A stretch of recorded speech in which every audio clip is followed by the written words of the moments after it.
চোখ যে মনের কথা বলে, শুধুই কি কথা বলে? না, চোখের দেখা, চোখের ভাষা, দেখতে দেখতে চলা, চলতে চলতে আমরা চলে এসেছি প্রাকৃতিক পরিবেশে সুউঁচু প্রাচীর বেষ্টিত একটি এলাকা, যার নাম লালবাগ কেল্লা বা লালবাগ দুর্গ।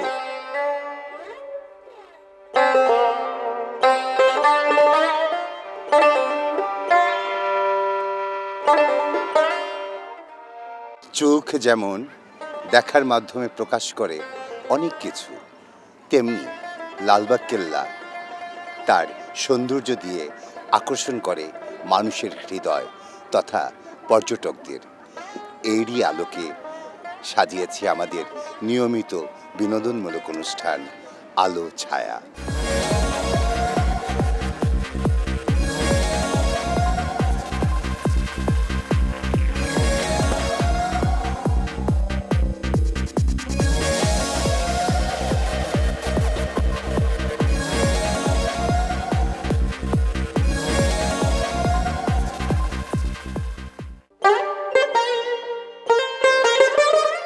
লালবাগ দুর্গ কয়েকটি ভবনসহ প্রাকৃতিক পরিবেশে উঁচু প্রাচীর বেষ্টিত একটি এলাকা। এর ভেতর আছে দরবার হল, হাম্মামখানা, বিবি পরীর সমাধিসৌধ, মসজিদ, পুকুর আর ঝর্ণাধারা। বাংলার সুবেদার থাকাকালীন যুবরাজ মোহাম্মদ আজম ১৬৭৮ সালে এই দুর্গের নির্মাণ কাজ শুরু করেন। নির্মাণ কাজ শেষ না হতেই তাকে ডেকে পাঠানো হয় দিল্লিতে। দুর্গের দায়িত্বভার ন্যস্ত হয় তার উত্তরসূরি শায়েস্তা খানের উপর। ১৬৮৪ সালে শায়েস্তা খানের কন্যা বিবি পরীর মৃত্যুর পর দুর্গটিকে অপয়া মনে করেন। My name is Jennifer and I'm from the United States, from Washington, D.C. area. I want to know about our tourism center. This is Lalbagh Kella. Well, I've been here only a few days and I'm having a wonderful time. I'm here for business, but I'm getting to see many sights and enjoy some wonderful food and meet a lot of really wonderful people.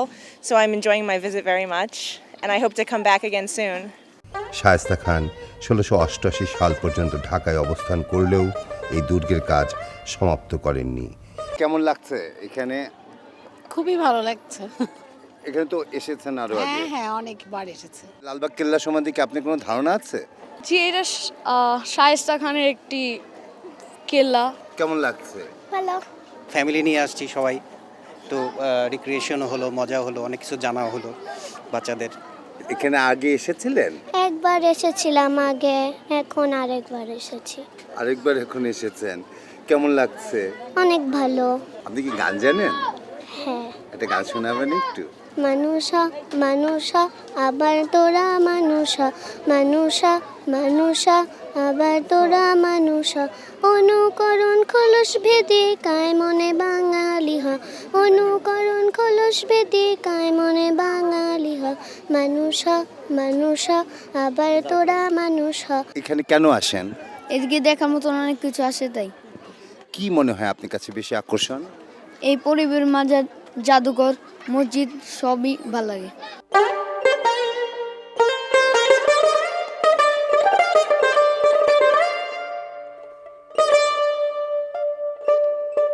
Lalbagh কেল্লায় এই যে আপনি আজকে ঘুরতে আসলেন, আপনার অনুভূতিটা একটু প্রকাশ করুন।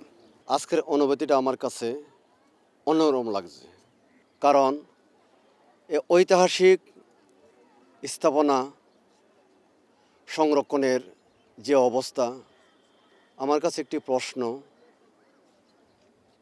বাঙালির সংস্কৃতি হাজার বছরের সংস্কৃতি, এই শত সহস্র বছরের সংস্কৃতিকে আমাদের রক্ষা করতে হবে। একটা জিনিস লক্ষ্য করলাম,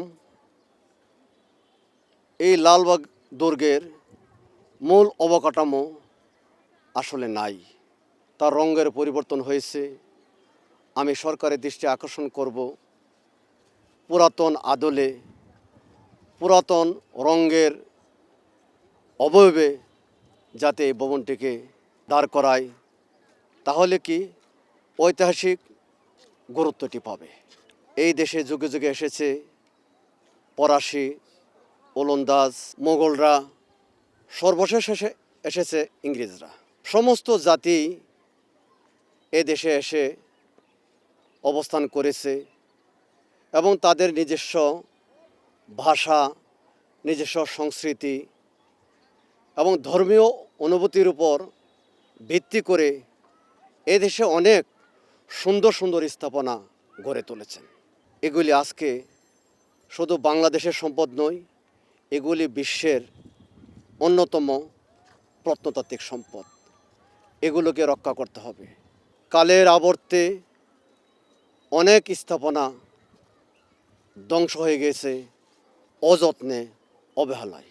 পর্যটন সম্পদগুলিকে রক্ষা করতে পারি, তাহলে এদেশের সিংহভাগ রাজস্ব আয় এই কাজ থেকে অর্জিত হবে। এই সরকার এসে আসলে লালবাগ কেল্লাকে নতুন করে সাজিয়ে তোলার যে পরিকল্পনা করেছেন, আসলে একটি মহৎ উদ্যোগ। শায়েস্তা খান ঢাকায় যেসব ভবন নির্মাণ করেছিলেন তার মধ্যে সুন্দরতম হচ্ছে বিবি পরীর সমাধিসৌধ। এটি নির্মাণে তাজমহল ও সম্রাট হুমায়ুনের মাজারের অনুকরণে নকশা করা হয়। অনেকে এটিকে বাংলার তাজমহল বলে অভিহিত করেন। প্রতিদিন এখানে আসা হাজার হাজার দর্শকের কোলাহলে মুখরিত হয় সগৌরবে দাঁড়িয়ে থাকা বাংলার এই তাজমহলটি।